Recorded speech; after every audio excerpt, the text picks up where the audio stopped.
It will soon be against the law in Oklahoma to make a person or employer participate in any health care system.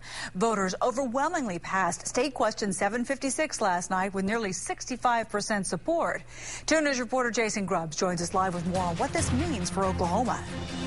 Well, Karen, with any issue, there's two sides of the debate. Tonight, one side saying that State Question 756 puts the federal government in check. Also gives the Oklahoma State Attorney General a little more wiggle room if the state wants to sue the federal government over this health care reform.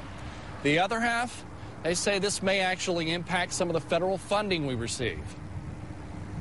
It'll be interesting to see how the federal government interprets it and how the Attorney General interprets it. Senator Dan Newberry is behind one of Oklahoma's latest state constitutional amendments. Citizens and employers can now opt out of the new federal health care reform bill, signed into law by the president last March.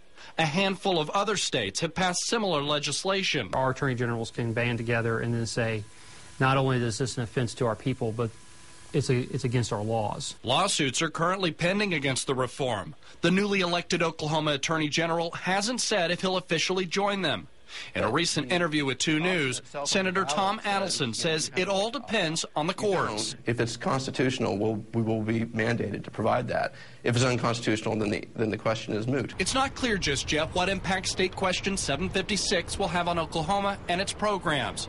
Senator Adelson says opting out has always been an option. The National Health Care Reform does say that states can opt out. We can opt out as long as we on our own meet these coverage initiatives.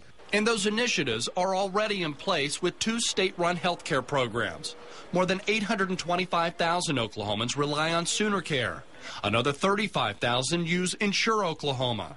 Some worry if the new law will impact federal funding. Senator Adelson says the passage of 756 is only symbolic. Certainly the Oklahoma people have spoken, to the tune of 65%, saying we don't want any part of this. And that does have some, symbolism in it.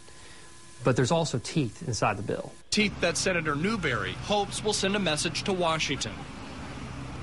And that amendment to the state of Oklahoma Constitution takes effect January 1st. Put live from Northwest Tulsa tonight, Jason Grubbs, 2 News works for you.